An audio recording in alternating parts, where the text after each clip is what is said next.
अनुग्रह के अंदर संभाल के रखें। आज जो मैं आपके साथ बात करने वाला हूँ वो है प्रार्थना के बारे में।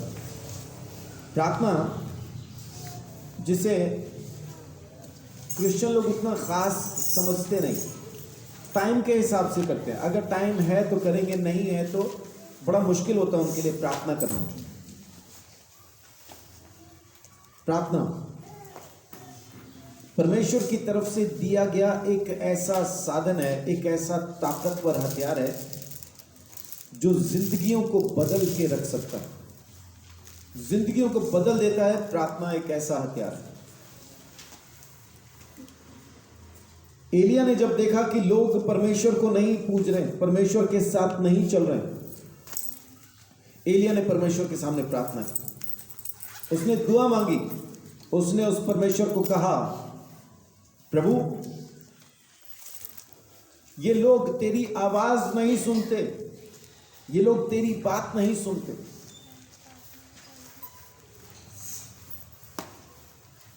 तो बारिश रोक दे तू, ताकि इनको पता चले। क्योंकि उस वक्त जो कारोबार था, जीने का जो साधन था, बस वो दो ही चीजें थी, खेती बाड़ी और पशुपालन। पशुपालन के द्वारा, खेती बाड़ी के द्वारा ही रोजमर्रा की जरूरतें पूरी होती थी, और बारिश ना हो तो दोनों पे ही असर होगा। क्योंकि जब तक फसल ना होगी तो इंसान क्या खाएगा, और बारिश नहीं होगी तो घास नहीं होगी, घास नहीं होगी तो जानवर क्या खाएगा। दोनों के लिए बहुत जरूरी था। एलिया ने जब प्रार्थना की, परमेश्वर ने बारिश एलिया के हाथ में सौंप दी। परमेश्वर कहता है, जब तक तू ना कहेगा, जब तक तू ना कहेगा बारिश नहीं होगी। और उस वक्त कितने टाइम तक एलिया ने नहीं कहा? हाँ जी, 3.5 साल। और 3.5 साल तक बारिश नहीं हुई। यह कैसे संभव हुआ? सिर्फ प्रार्थना के द्वारा, सिर्फ प्रार्थना से ही यह हुआ। आज हम देखते हैं आमतौर पे बारिश उस वक्त पे होती है जब कटनी का टाइम होता। कटनी का टाइम मतलब, हाँ जी, जब फसल तैयार हो जाती है, कटने के लिए तैयार है, उस वक्त बारिश होती है। तो बारिश होने से क्या नुकसान होता है? नहीं, फसल उतना जल्दी खराब नहीं होती। हाँ, अगर तूफान आए, वो बिछ जाए, पानी में डूब जाए, फिर वो खराब होती है। लेकिन बारिश से नुकसान क्या होता है? खेत गीला हो जाता है, मिट्टी गीली हो जाती है। अब उसको काटने के लिए आपको खेत में जाना है, तो वहां पे आप खेत में जा नहीं सकते, गीले उसमें गीली मिट्टी में जाके आप फसल को काट नहीं सकते। काटेंगे तो रखेंगे कहां? क्योंकि वो जमीन वहां पे फिर गीली है, उसमें कीचड़ है, वो सब सन जाएगी, सब खराब हो जाएगी। आप उसको काट नहीं सकते, आपको इंतजार करना पड़ता है, धूप लगे, खेत सूखे, जमीन सूखे, फिर जाके आप उसको काटें। नुकसान नहीं भी हो तो ये नुकसान तो है। और अगर कटी हुई पे बारिश हो जाए फिर तो नुकसान। ऐसा कब से शुरू हुआ? क्या आप जानते हैं कटनी के टाइम पे बारिश कब शुरू हुई? क्या शुरू से ही कटनी के टाइम पे बारिश हुआ करती थी? नहीं, बाद में हुई थी। वो तो एक बार बाढ़ आई, कटनी का टाइम नहीं था वो। उसके बाद तो मौसम तब से शुरू हुए। अब से ऐसे ही कटने के समय में अजय, ऐसा कुछ लिखा है ना, अब से बेमौसम बारिश होगी, ऐसा है ना? कब से? जब शाऊल को उन्होंने राजा चुना। हाबिल क्या कह रहा है कि जब शाऊल को राजा चुना। क्या आप लोग सहमत हैं उससे? सहमत है कि तभी से बारिश शुरू हुई जब उन्होंने राजा चुना शाऊल को? ध्यान नहीं। हाँ जी, ध्यान। हाँ, मैं सहमत हूं हाबिल से। ऐसा क्यों हुआ? क्योंकि उन्होंने परमेश्वर को अपना राजा मानने से इनकार करके एक इंसान को अपना राजा चुना। मेरे साथ निकालिए पहला शमूएल 12 अध्याय,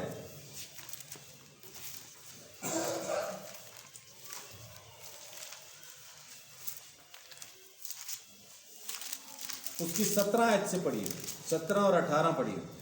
आज क्या गेहूं की कटनी नहीं हो रही? मैं यहोवा को पुकारूंगा और वह मेघ गरजाएगा और मेघ बरसाएगा। तब तुम जान लोगे और देख भी लोगे कि तुमने राजा मांगकर यहोवा की दृष्टि में बहुत बड़ी बुराई की है।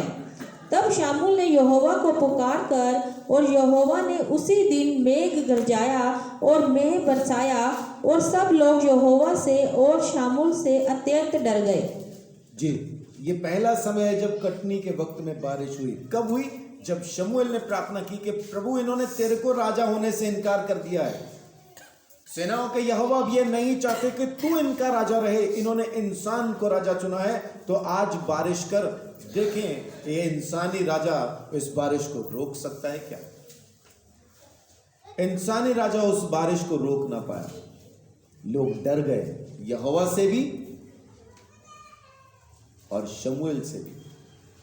हम आज तक इंसानी राजा चुनते आ रहे हैं, है ना। अभी चल ही रहे इलेक्शन, छोटी छोटी जगहों के भी राजा चुनते हैं जिनको हमने नाम दिया है, एमसी, एमएलए, मंत्री, सीएम, पीएम, प्रेसिडेंट, नाम दिए हमने, उनको चुन के आज भी हम लेके आते हैं। इसलिए बेवक्त बारिश आज भी होती है, कटनी के टाइम पे बारिश आज भी होती है। और ये बारिश जब भी होती है मुझे याद आता है जमीन के लोगों ने परमेश्वर को अपना राजा होने से इनकार किया। ये बारिश बताती है कि इस जमीन के लोगों का परमेश्वर राजा परमेश्वर नहीं है, बल्कि वो राजा जो इन्होंने बनाया वो इंसान है। बारिश हुई कब? जब शमूएल ने मांगा, जब शमूएल ने कहा मैं कहूंगा यहोवा को कि आज बारिश बरसा दे। कटनी का समय है, गेहूं का कटने का टाइम है, लेकिन बारिश होगी क्योंकि मैं कहूंगा। और हुई कि नहीं हुई? हुई। शमूएल ने क्या किया था? प्रार्थना ही तो की थी। इसको दुआ ही कहते हैं, इसको प्रार्थना ही कहते हैं। उसने प्रार्थना की परमेश्वर के सामने कि इनको बता तो सही कि इन्होंने किसको छोड़ दिया और किसको अपनाया। प्रार्थना। एलिया ने प्रार्थना की, 3.5 साल बारिश नहीं हुई।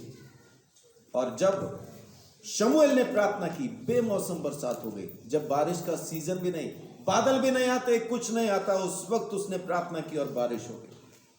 प्रार्थना बड़ी ताकत है। प्रभु यीशु मसीह, क्या उसके पास टाइम था जब उसने सेवकाई शुरू की? हम कहते हैं ना हमारे पास टाइम नहीं है। यीशु के पास था क्या टाइम? यीशु को तो खाली देखते ही लोग घेर लेते थे, आ गया आ गया आ गया, वो होता था। झील के किनारे आके उतरा, उतरते ही लोग उसको पकड़ लेते थे, आ गया प्रभु हमारे साथ चल, वहां चल, वो मरीज चल नहीं सकता, वो मरीज उठ नहीं सकता, वो आ नहीं सकता, वो जा नहीं सकता, हमारे साथ चल। और यीशु मसीह सबके घर जाता था, सबके साथ चल देता था।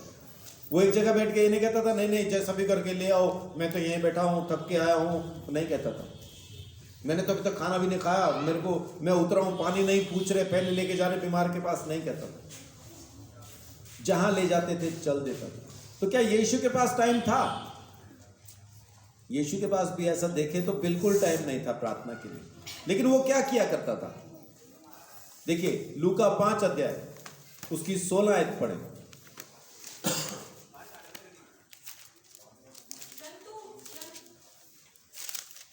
परंतु वह जंगलों में अलग अलग जाकर प्रार्थना किया करता था। क्या करता था? जंगलों में अलग जाकर वो प्रार्थना किया करता था। कौन? प्रभु यीशु मसीह। हम किसके चेले हैं?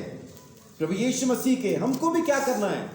अपने रोजमर्रा की दिनचर्या से अलग होके अकेले में बैठ के प्रार्थना करना है। लेकिन हम प्रार्थना नहीं करते, हम प्रार्थना करवाते हैं। प्रार्थना नहीं करते, करवाते हैं, ड्यूटी पे लगाते हैं। पास्टर मेरे लिए प्रार्थना करना। कलीसिया को कहते हैं प्रार्थना करना। तू क्या करेगा? मुझे तो काम पे जाना होता है ना, मैं तो बिजी हूं, मेरे पास टाइम नहीं है। परमेश्वर आपकी भी सुनेगा, मेरे लिए करना प्रार्थना। वेरी गुड, बड़ी अच्छी बात।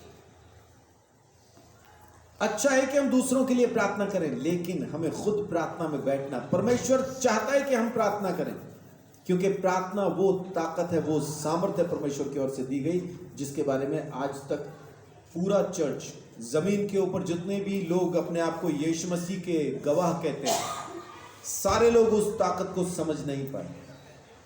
ये कुछ टाइम का हल्ला होता है, कुछ टाइम की गर्मी है बस, है ना, जला देंगे, उतार देंगे, खत्म कर देंगे, भस्म कर देंगे, ओ पवित्र आत्मा उतरा, ओ पवित्र आत्मा उतरा, उसके बाद फिर हम उतर आते हैं,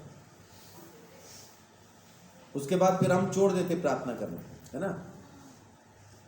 पवित्र आत्मा कहता है मैं उतरा, अच्छा वेरी गुड, चल अब मैं उतर रहा हूं, फिर हम वापस संसार में उतर जाते हैं।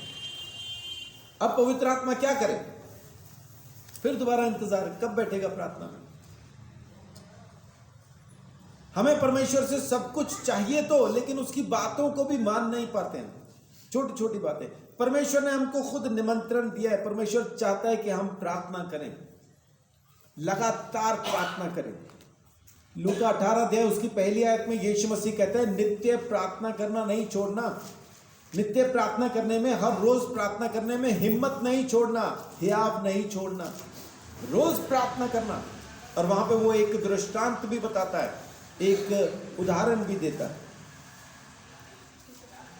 एक विधवा औरत का, एक विधवा का और एक बुरे जज का, वहां पे उदाहरण देता है और बोलता है कि देखो, क्योंकि ये औरत रोज जाती रही, इसलिए जज ने क्या कहा, ये आ के मेरी नाक में दम कर देगी, पहले इसी का न्याय चुका दो।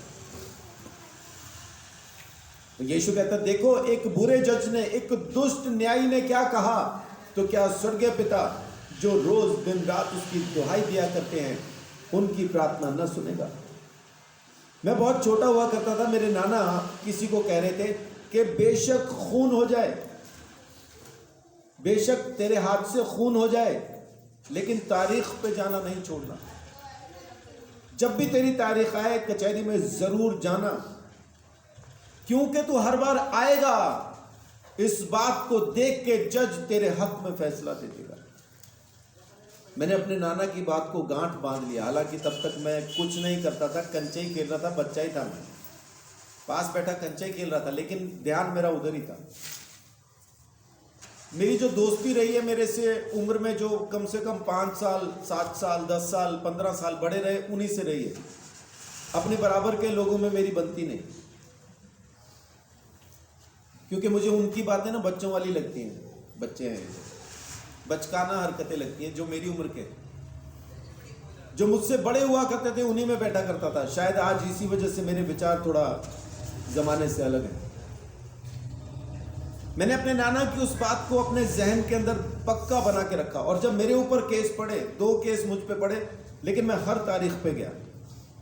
मुझे वकील कहा भी करता था तेरे को आने की जरूरत नहीं, तारीख ले लेंगे, अच्छा ठीक है मैं बोलता था, लेकिन नाना की बात याद रहती तो खुद पहुंच के कचहरी में तारीख लेता था। जज पूछता था, संजीव आया? हाँ जी आया सर, यहाँ हूँ, और हर तारीख पे मेरी पेशी लगी। एक कोर्ट के अंदर तो मैंने अपना जुर्म कबूल कर लिया था, हाँ जी मैंने किया है। वकील ने पहली बार पूछा, मुझे बड़ा समझा के बाहर से लेके गए थे, तूने मना करना है, तूने नहीं किया ये बोलना है। बड़ा समझाया। जब उन्होंने मुझसे पूछा तूने किया है, पता नहीं क्यों, मैं था तो अच्छा आदमी नहीं, लेकिन अगर मेरे बोलने में तोल के आप देखो ना, तो सच बोलने की गिनती थोड़ी ज्यादा निकल के आती है, पता नहीं क्यों। तो मैंने बोल दिया हाँ मैंने किया है। तो दूसरा वकील हंसने लगा, जज भी हंसने लगा, लेकिन उस केस में भी मैं बरी हुआ, सजा नहीं हुई। परमेश्वर का अनुग्रह मेरे साथ रहा, और दूसरा हर तारीख पे मैं मौजूद रहा। दूसरी पार्टी नहीं आई, ये मेरे हक में चला गया। अगर मैं मुजरिम होकर भी अगर पेशियां भुगतता रहा, हर पेशी मैंने भुगती है, तो मैं बाइज्जत बरी हो गया। तो यीशु मसीह यहां पे यही तो कह रहा है, जज के सामने मुद्दई बार बार पेश होता रहा, जज ने उसको बरी कर दिया, तो स्वर्गीय पिता भी तुम्हें क्यों ना आजाद कर देगा, तुम्हारी बात क्यों ना सुनेगा। अगर मैंने अपने नाना की बात को सुन के उस केस से आजादी पाई है, तो प्रभु यीशु मसीह की बात सुन के आप भी जिंदगी की हर परेशानी से छुटकारा पा सकते हैं। यीशु मसीह ने यही कहा है कि हर तारीख पे, अब तो जज मुझे तारीख देता था ना, मैं उसी तारीख पे कचहरी में जा सकता हूं, रोज जाके खड़ा नहीं हो सकता। आ गया जी, आ गया जी, वो कहेगा पागल है, इसको पागल खाने भेजो, रोज ही आ जाता है। जब मुझे जज तारीख देता था तब मैं जाके उसके सामने बैठता था। आज हमारा जज कौन है? परमेश्वर। वो जब आपको तारीख दे तभी तो उसके सामने बैठ पाएंगे आप, ऐसा ही है ना? वो तारीख देगा तभी बैठ पाएंगे। तो वो कौन सी तारीख देता है? कौन सी तारीख देता है वो? रोज की देता है ना। तो फिर आप एब्सेंट होंगे तो सजा कौन पाएगा? जो कचहरी में पेश नहीं होगा वही तो सजा पाएगा। लेकिन अगर आप हर रोज वहां पे पेश हो रहे, परमेश्वर के सामने रोज बैठते हैं, तो फिर आपको कौन रोक सकता? यीशु मसीह को कौन रोक पाया कोई भी चमत्कार करने से? क्या यीशु मसीह ने इंसान हो, जब यीशु मसीह जमीन पर था, जब तक वो सूली पे चढ़ के ना मरा, जब तक वो मुर्दों में से जी ना उठा, क्या तब तक उसने अपने परमेश्वर होने की किसी भी सामर्थ का इस्तेमाल किया? नहीं किया। क्या किया? जल्दी बताएं, टाइम नहीं उतना। नहीं किया। परमेश्वर होने की ताकत का इस्तेमाल नहीं किया। कोई है किया वाला बीच में? हाँ जी किया था, ऐसा है कोई? नहीं किया। तो मुर्दे जिंदा कैसे हुए?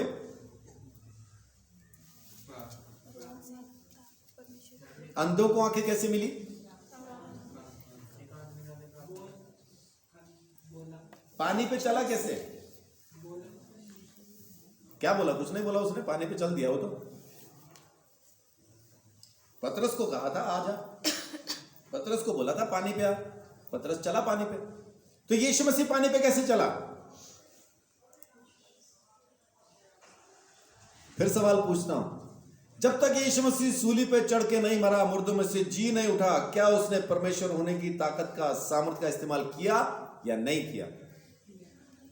अब बताइए, किया कि नहीं किया? हाँ जी, नहीं किया, नहीं किया। परमेश्वर की सामर्थ का इस्तेमाल उसने नहीं किया जब तक वो मुर्दों में से जी ना उठा। जब वो मुर्दों में से जी उठा, उसके बाद उसने मैं परमेश्वर हूं बड़े सबूतों के साथ, प्रमाणों के साथ साबित किया। दीवारों में से गुजर गया मुर्दों में से जी उठने के बाद, पहले नहीं। तो फिर उस वक्त वो चमत्कार कैसे करता था? खाली दो चीजें, परमेश्वर की आज्ञा में रहता था, दूसरा परमेश्वर के साथ संबंध में रहता था। प्रभु यीशु मसीह ने ये दो चीजें इंसान होके हमें करके दिखाई और हमें जाने से पहले कहा, जो काम मैं करता हूं उससे भी बड़े बड़े काम तुम करोगे। क्या हम परमेश्वर बन गए क्या? फिर अगर हम बड़े काम करेंगे यीशु से भी? नहीं बने ना। लेकिन जैसा यीशु मसीह पानी पे चला, उससे बड़ा काम करेंगे तो क्या करना पड़ेगा?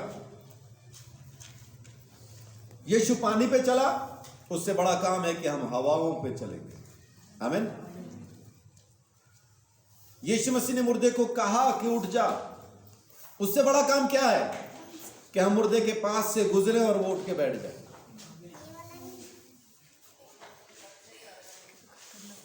तो ऐसा कब होगा? कब होगा? जब आप परमेश्वर की, प्रभु यीशु मसीह की बातों को सुन के मानना और परमेश्वर के साथ समय बिताना शुरू करें। आज हम यीशु मसीह की बातों को मानने के लिए यहां पे बुलाए गए हैं। यीशु ने कहा, पवित्र आत्मा आएगा, मेरी बातों में से तुम्हें सिखाएगा, पिता की बातों में से नहीं। वो कहता है, क्यों कहता हूं ऐसा? क्योंकि जो पिता कहता है वो मैं कहता हूं, जो मैं कहता हूं पवित्र आत्मा कहता है। तो यीशु मसीह आज भी बाप की बातों को ही बोल रहा है, अपनी तरफ से कुछ नहीं बोलता। यीशु मसीह ने अपनी इच्छा जाहिर ही नहीं की। हाँ, एक इच्छा उसने, यीशु मसीह ने इंसान होने के नाते परमेश्वर के सामने एक प्रार्थना जरूर की। क्या बता पाएंगे वो क्या प्रार्थना की थी उसने? कटोरा टल जाए। अगर हो सके मेरे बाप तो ये कटोरा, ये प्याला टल जाए। तो वो कौन सा प्याला था जो यीशु मसीह टाल देना चाहता था? परमेश्वर से, क्रूस की मौत नहीं, वो मरने ही आया था। परमेश्वर से अलग परमेश्वर से अलग होना, क्योंकि जैसे वो सूली पे चढ़ता वो श्रापित हो जाता। व्यवस्था में लिखा है कि श्रापित है वो मनुष्य जो लकड़ी पर, पेड़ पर लटक लटक के मरता है, जो काठ पे लटक के मरता है, श्रापित है। यीशु जैसे ही सूली पर ठोक दिया जाता, श्रापित हो जाता, और जैसे ही वो श्रापित होता परमेश्वर से उसका संबंध टूट जाता। ये प्याला, ये श्राप का प्याला वो चाहता था कि टल जाए। सूली पे तो वो मरने के लिए ही आया था। वो गवाही देता है इस बात की शुरू से। निकोदेमुस को कहता है कि जैसे मूसा ने जंगल में सांप को ऊंचे पर लटकाया, जरूरी है कि मनुष्य का पुत्र भी वैसा ही ऊंचे पर लटकाया जाए। यूहन्ना 3:14 में लिखा। अपने को यूहन्ना 3:16 ही याद है खाली, है ना, क्योंकि परमेश्वर ने जगत से ऐसा प्रेम किया, ऊपर नीचे कुछ ध्यान नहीं दी। वो जानता था कि मैं ऐसा लटक के मरूंगा। अपने चेलों को वो बताता आता था कि मैं मरूंगा, ऐसा मरूंगा, उसको पता था। लेकिन जब समय आया तो यीशु मसीह को एकदम से बस इसी ख्याल ने बेचैन कर दिया, बिल्कुल बेकरार कर दिया कि अब मेरा संबंध मेरे बाप से टूटने वाला है। वो प्याला वो चाहता था कि टल जाए, लेकिन नहीं टला। बाप की मर्जी पूरी होना जरूरी थी। बहुत से लोग कहते हैं जी वो सूली की तकलीफ से बचना चाहता था। तकलीफ से नहीं बचा, वो आया इस काम के लिए। 750 साल पहले भविष्यवाणी हुई थी कि उसके मार खाने से हम चंगे हुए। तो क्या यीशु मसीह हमको चंगा करना नहीं चाहता था? नहीं, मेरे को मार ना पड़े, चंगे हो जाएं, ऐसा हो सकता था क्या? व्यवस्था के बाहर कुछ नहीं हो सकता था। आदम आज्ञा न मान के, आज्ञा को तोड़ के श्रापित हुआ। प्रभु यीशु मसीह आज्ञा मान के श्रापित हुआ, क्योंकि व्यवस्था में लिखा है लकड़ी पर, काठ पर जो लटक के मरता है वो श्रापित है। गलातियों 3:13 में लिखा। गलातियों 3:13 हमें यह कहता है। इसीलिए यीशु मसीह सूली पे चढ़ने से डरता नहीं था, सूली की मौत से बचना नहीं चाहता था, वो सिर्फ उस श्राप से बचना चाहता था। लेकिन जरूरी था कि उसको छोड़ा जाए, त्याग दिया जाए, ताकि हमें स्वीकार किया जा सके। यीशु मसीह ने सारी जिंदगी प्रार्थना की, और प्रार्थना की सामर्थ से उसने जो भी किया जमीन के ऊपर इन्हीं दो बातों की वजह से किया, आज्ञाकारिता और परमेश्वर के साथ संबंध। यीशु मसीह आज हमको भी यही कह के जा रहा है, मेरी बातों को मानो, जो मेरी बातें मानेगा मैं अपने बाप के साथ, पवित्र आत्मा के साथ, पूरी सामर्थ के साथ उसमें आगे वास करूंगा, और तुम मुझसे भी बड़े बड़े काम करोगे, जमीन के छोर तक मेरे गवाह होगे। हम तो अपने गवाह हैं, खुद के गवाह हैं। मैं जी नशा करता था, मैंने नशा छोड़ दिया, हालेलुया, धन्यवाद, सब तालियां बजाते, देखो बदल गया। ये मेरी गवाही है। यीशु मसीह ने मुझे मेरा गवाह होने के लिए नहीं चुना, यीशु मसीह ने मुझे चुना है उसका गवाह होने के लिए। वो जो सामर्थ के काम करता है उसकी गवाही देनी मुझे जमीन के छोर तक। अपनी गवाही नहीं देनी, हम अपनी देते फिर रहे।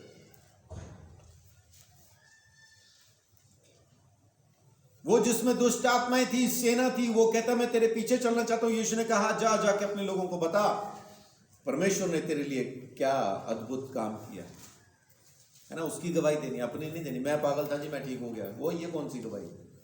यीशु मसीह कहां है इसमें? आज की तारीख में तो और कमाल हो रहा है। लोग चर्च में जाते हैं, आके गवाही देते हैं, पापा जी ने ठीक कर दिया, मम्मा ने ठीक कर दिया। और कौन पापा? यीशु मसीह की गवाही है क्या कहीं? गवाह बनना है यीशु मसीह के, पापा के नहीं। पापा तो 3 रुपए के 18 मिलते हैं, ढूंढने जाओ तो हर शहर, हर गली, हर मोहल्ले के अंदर एक ना एक पापा बैठा है। हाँ, भेस अलग अलग है, लेकिन मिल जाएंगे आपको, है ना। बापू जी, पिताजी, फादर, सब जगह मिलते हैं। आपको 20 रुपए के छुट्टे नहीं मिलेंगे, लेकिन पिताजी मिल जाएंगे, पापा मिल जाएंगे। तो आपको यीशु मसीह के पीछे चलना है, यीशु के गवाह बनना है, यीशु के गवाह। यीशु कहता है कि प्रार्थना करने में सामर्थ, अपना हियाव नहीं छोड़ना। विश्वास के साथ वो कहता है मेरे पास आके प्रार्थना करो। याकूब 1:5 में लिखा है, जिसको बुद्धि की घटी हो ना कि किस तरह से जीना है, मेरे पास आए, बुद्धि मांगे मैं दूंगा, उदारता से दूंगा। किसको? उसको जिसको जमीन पे जीना नहीं आ रहा, प्रार्थना करना नहीं आ रहा। 1:2 से जब लिखा है, वहां पे लिखा है कि जब तुम नाना प्रकार की परीक्षाओं में पढ़ो तो इसको पूरे आनंद की बात समझना। क्यों?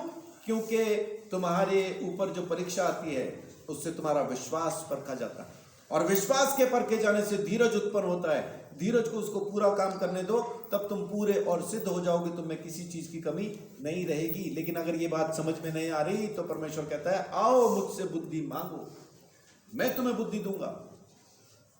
किस तरह से तुम इस कलेश में, समस्या में जी सकते हो प्रार्थना के साथ।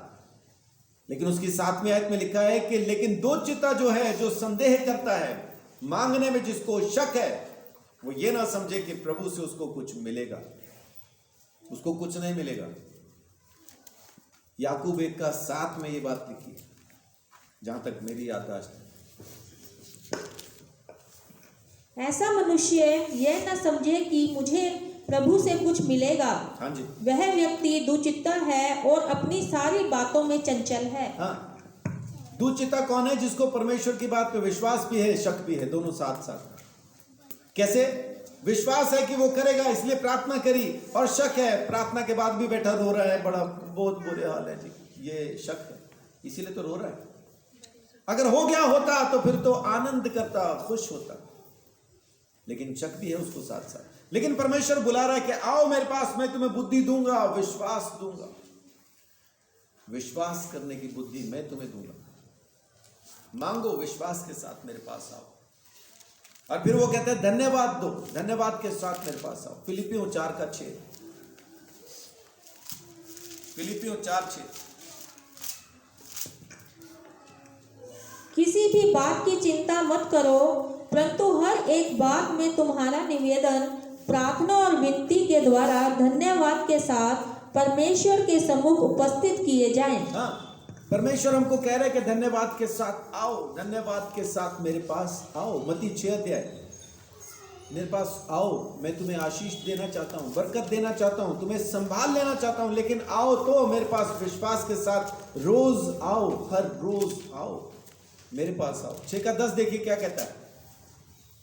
तेरा राज्य आए, तेरी इच्छा जैसे स्वर्ग में पूरी होती है वैसे पृथ्वी पर भी हो। आमीन। तेरी मर्जी पूरी, उसकी मर्जी पूरी करने के लिए हम प्रार्थना करते हैं, तेरा राज्य है। ये प्रार्थना क्यों है? ताकि उसकी मर्जी को हम जमीन पे पूरा कर सके। क्योंकि हमें क्या चाहिए वो तो परमेश्वर को पता है। देखिए 7 और 8 आयत में क्या लिखा है। प्रार्थना करते समय अन्य जातियों के समान बकबक ना करें, क्योंकि वे समझते हैं कि उनके बहुत बोलने से उनकी सुनी जाएगी। इसलिए तुम उनके समान ना बनो, क्योंकि तुम्हारा पिता तुम्हारे मांगने से पहले ही जानता है कि तुम्हारी क्या क्या आवश्यकताएं हैं। हाँ, उसको पता है हमको क्या चाहिए। हमारे मांगने से पहले उसको मालूम है हमें क्या चाहिए। वो प्रभु है, वो परमेश्वर है, वो अनुग्रहकारी है, वो जानता है हमको क्या चाहिए। तो इसलिए उसकी इच्छा को पूरा करें, हमारी को तो वो जानता है हमें क्या चाहिए।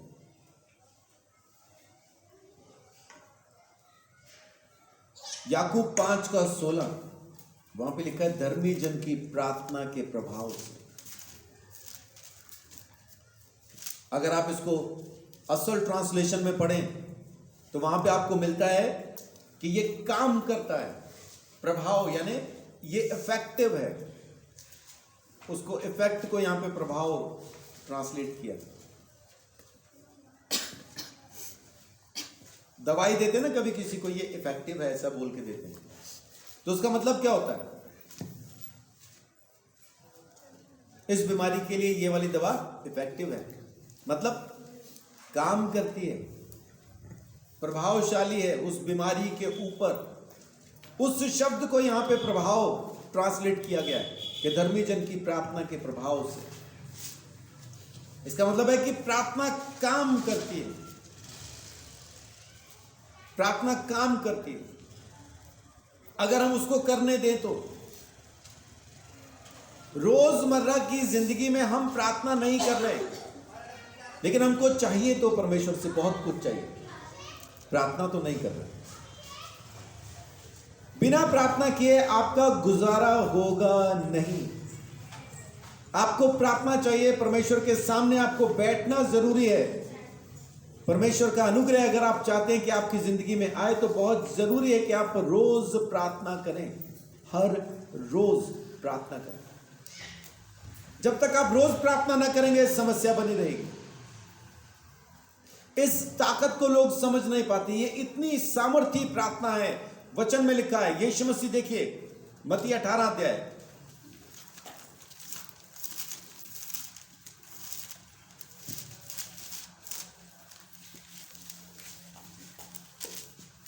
उसका 18 से 20 तक पढ़िए। मैं तुमसे सच सच कहता हूँ, जी। जो तुम पृथ्वी पर बांधोगे वह स्वर्ग में बंधेगा, और जो कुछ तुम पृथ्वी पर खोलोगे वह स्वर्ग में खुलेगा। फिर मैं तुमसे कहता हूँ, यदि तुम में से 2 जन पृथ्वी पर किसी बात के लिए एक मन होकर उसे मांगे तो वह मेरे पिता की ओर से जो स्वर्ग में है उसके लिए हो जाएगा। बाइबल साफ कहती है कि जो कुछ तुम जमीन पे बांधोगे स्वर्ग में बंधेगा, जमीन पे खोल दोगे स्वर्ग में खुल जाएगा। इसका मतलब है कि हम जमीन पे बैठ के जो प्रार्थना कर रहे हैं उसका प्रभाव स्वर्ग में दिखाई देता है, और जो चीज स्वर्ग में काम करे जमीन पर जरूर काम करे। जो हमने जमीन पे बांध दिया स्वर्ग में बंध गया, और जो स्वर्ग में बंध गया जमीन पे उसको कौन खोल सकता, और जो स्वर्ग में खुल गया उसको जमीन पर कौन बांध सकता। परमेश्वर ने जो अपना अनुग्रह हमारे ऊपर किया है उसके लिए प्रभु को धन्यवाद दें। प्रभु यीशु मसीह ने बहुत अच्छे से हमको सिखा दिया, समझा दिया, बता दिया कि जो प्रार्थना तुम करते हो उसका असर स्वर्ग तक जाता है। बाप सुनता है तुम्हारी बात को। देखिए भजन संहिता 107 उसका 28 से 30 तक पढ़िए। 107 का 28 से 30। जब वे संकट में यहोवा की दुहाई देते हैं और वह उनको संकेती से निकालता है, वह आंधी को शांत कर देता है और तिरंगे बैठ जाती हैं, तब वह उनके बैठने से आनंदित होते हैं। वह उनको मन चाहे बंदरगाह पर पहुंचा देता है। जी, क्या कहता है कि जब हम उसको पुकारते हैं वो सुनता है, जब वो डांटता है हवाएं थम जाती हैं, लहरें शांत हो जाती हैं, पानी रास्ता छोड़ देता है, पहाड़ पत्थर पानी दिया करते हैं, आसमान से रोटी बरसा करती है। रास्ता दिखाने के लिए रात को आग और दिन में बादल का खंबा आगे आगे चलता है। परमेश्वर जब आज्ञा देता है तो कौवे भी ला के रोटी खिलाते हैं। परमेश्वर जब कहता है तो अकाल में अगर कोई बोए तो क्या कहेंगे हम उसको? अकाल पड़ा हुआ है, पानी है नहीं, लेकिन वो खेत को जोत रहा है और जो हाथ में फसल है, जो हाथ में गेहूं है उसको भी बो रहा है, तो क्या कहेंगे? पागल कहेंगे ना। लेकिन परमेश्वर ने इसाक को कहा गरार में रहे, हालांकि वहां पे अकाल था, भयंकर अकाल। परमेश्वर ने कहा गरार में रह के तू यहां पे बो, और इसाक ने बोया। फिर क्या हुआ? 100 गुना फसल आई। आमीन। परमेश्वर की आवाज को सुन के वो करना जो आप करना नहीं चाहते। एक बार उसकी आवाज को सुने तो उससे बात तो करें। परमेश्वर ने अब्राहम को चुना। अब्राहम की बीवी कैसी थी? बांझ। और उसको चुना क्या कह के? मैं तुझसे एक वंश पैदा करूंगा। किससे? ये बांझ से। हाँ, इसी बांझ से। आगे उसका बेटा इसाक, उसकी बीवी क्या नाम था उसका? हाँ जी,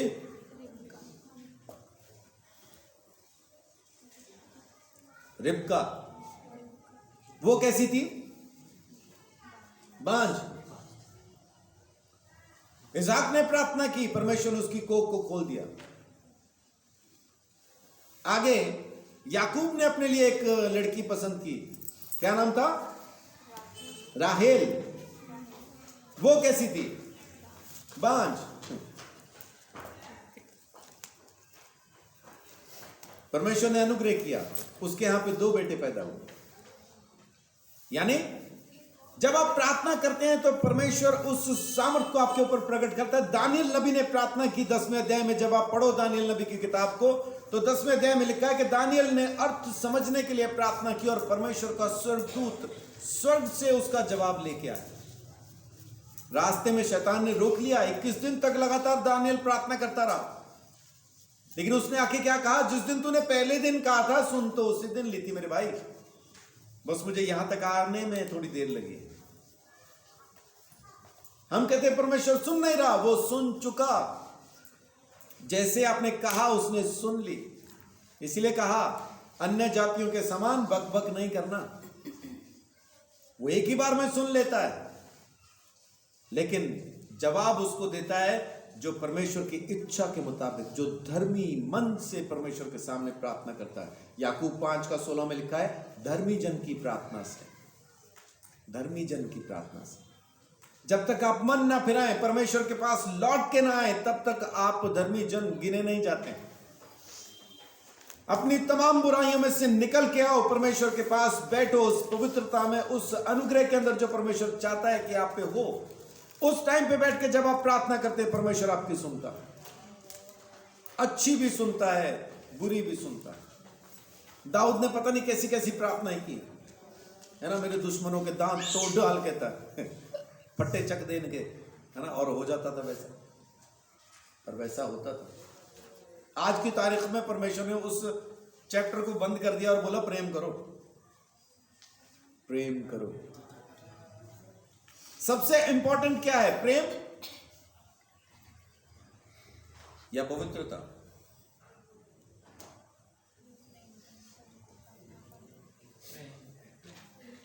प्रेम, प्रेम से क्या होगा?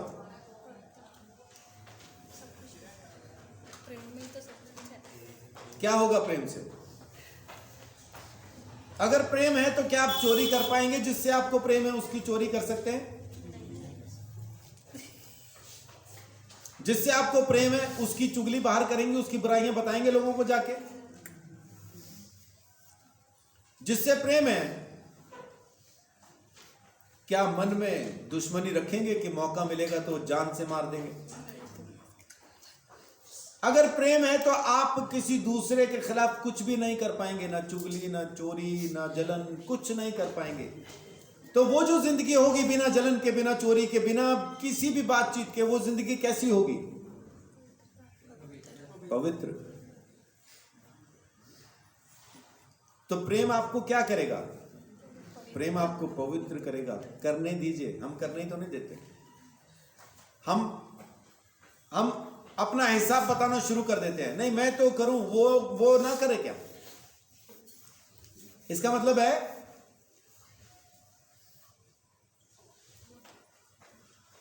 पप्पू ने अपने बनते हुए मकान में काम करना शुरू किया, वो वहां पे गारा बनाना शुरू कर देता। मिट्टी का गारा बनाते हैं ना, तो कैसे बनेगा वो गारा?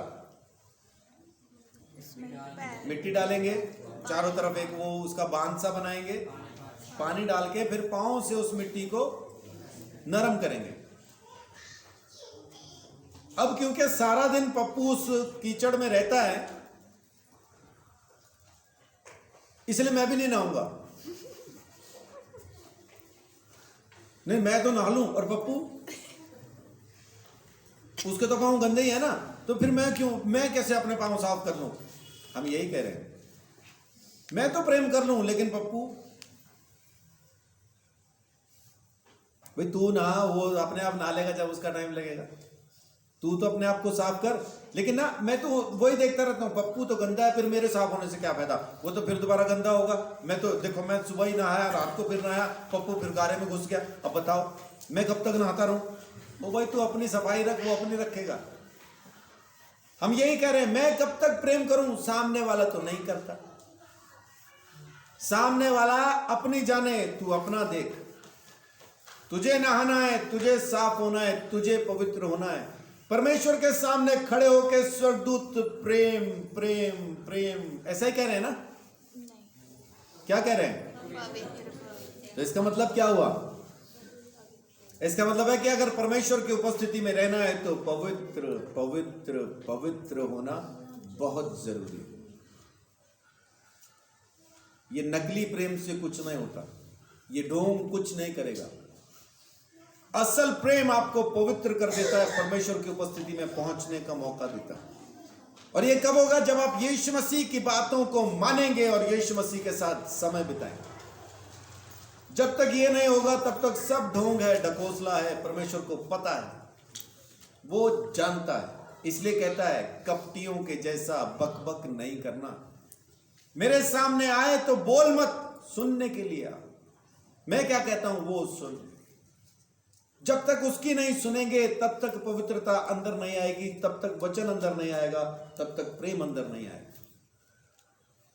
उसने प्रेम भी हमको इसलिए करने को कहा ताकि हम अपने आप को पवित्र कर सके, लेकिन हम तो आज भी पप्पू के ही पैर देख रहे हैं। तू अपने देख, वो अपने देखेगा, लेकिन हम दूसरों को देख के खुद भी गंद में लेट रहे हैं। हाँ जी, दूसरों को देख के ज्यादा करते हैं। दूसरों को देख के हम पूरा गंद में लेट जाते हैं। मैंने एक चीज देखी है कि जो हम लोग कुछ सब्जी वगैरह खरीदने जाते हैं, रेट पूछते हैं क्या कितने रुपए, 15 रुपए, आगे 10 रुपए, आगे 10 रुपए, मतलब जो ज्यादा बोलेगा उतने है, विश्वास कर लेते हैं। तो यही जिनके ही हम अभी पप्पू रेट की बात कर रहा है। जैसे मैं और रविंदर भाई गए थे कैंट में, मंडी में किन्नू का रेट पता करने। होलसेल की दुकान पे पता किया, किन्नू कितने का? 7 रुपए, 7 रुपए किलो। होलसेल की दुकान से थोड़ा ही दूर आए, वो सामने दिख रही होलसेल की दुकान, यहां पे एक रेडी लगी हुई है, उसको पूछा कितना, कह रहा 10 रुपए। ये रेडी दिख ही रही है, थोड़ा और दूर दीवार तक गए, कितना? 15 रुपए। मंडी के गेट पे पहुंचे, कितना? 20 रुपए। मंडी के सामने जो सड़क है पार करके सामने जो रेडी लगी उसको पूछा 30 रुपए, 30 रुपए, 30 रुपए। अभी अंदर 7 रुपए है वो। आपको नहीं पता कौन कैसा कहां पे झूठ बोल रहा है, कैसा आपके साथ वो कर रहा है, लेकिन हम लोगों की सुन के रिएक्ट करते हैं, लोगों को देख के रिएक्ट करते हैं। आपको अगर सुननी है किसी की तो परमेश्वर की सुने, देखना है तो यीशु मसीह को देखें। लेकिन आप लोगों की सुनते, लोगों को देखते हैं और वैसा ही आप रिएक्ट करते हैं, जो आपको पवित्र होने नहीं देगा, जो आपको प्रेम से भरने नहीं देगा। लोगों की सुनो, लोगों को सुनाओ, झगड़ा करते रहो। तूने क्यों कहा, उसने कैसे कह दिया, वो ऐसा कैसे कह सकता है, अरे उसने उसको यूं कह दिया। ये चलता रहेगा भाई। आप देखिए परमेश्वर आपको क्या कहना चाहता है। परमेश्वर जो आपको कहता है उसको गौर से सुने, प्रार्थना में समय बिताएं, जितना हो सके उतना समय बिताएं प्रार्थना में।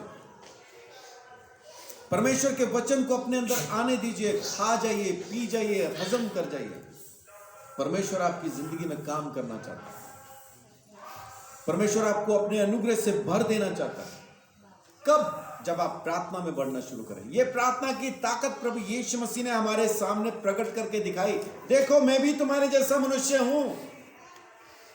एलिया के बारे में क्या लिखा है? वो भी हमारे ही समान दुख सुख भोगी मनुष्य ही था, लेकिन जब उसने कहा बारिश ना हो तो 3.5 साल नहीं हुई। हम भी तो वही हैं, यीशु मसीह भी वही था, इंसान।